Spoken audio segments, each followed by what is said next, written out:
আসসালামু আলাইকুম দর্শক বিলেতে জন্ম নেয় নাম হলো বিলাতি গাব। দেশি এবং বিলাতি গাব এই দুই জাতি গাবই আমাদের দেশে পাওয়া যায়। এই যে লাল যে গাবটি যেটি দেখছেন এই গাবটি যেমন পাকলে লাল হয় এবং অনেকটাই উপরে চামড়াটা ভেলভেটি হয়। দারুণ সুঘ্রাণ, নিরাপদ এবং পুষ্টিগুণ সম্পন্ন।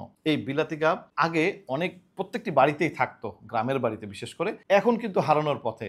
সুখবর যেটা সেটি হলো বাজারে এখন এই বিলাতি গাব কিন্তু পাওয়া যায় এবং দামও তার উচ্চ মূল্য, কিন্তু খুব একটা কেনা হয় না, কারণ অনেকে খাই নাই কখনো, যে খাইতে আবার কেমন লাগে। তো এই গাবটি যেমন পুষ্টিগুণ সম্পন্ন তেমনি কিন্তু নিরাপদ। রয়েছে ভিটামিন এ, সি, রয়েছে ক্যালসিয়াম এবং আয়রন, যেমন মানুষের রোগ প্রতিরোধ ক্ষমতাকে বৃদ্ধি করে, মানুষের ত্বকের উজ্জ্বলতাকে বাড়ায়। রয়েছে হাইলি অ্যান্টি অক্সিডেন্ট, যা মানুষের ক্ষতিকর সেলকে প্রতিরোধ করে। এতে যেমন ক্যালসিয়াম রয়েছে, মানুষের হাড়কে মজবুত করতে সাহায্য করে। হাই ব্লাড প্রেশার এবং ডায়াবেটিস রোগীদের জন্য দারুণ একটি খাবার, সেটি হলো এই বিলাতি গাব। বিলাতি গাবের চামড়াটি যেমন মখমল, দেখতে চমৎকার এবং দারুণ একটা ঘ্রাণ রয়েছে।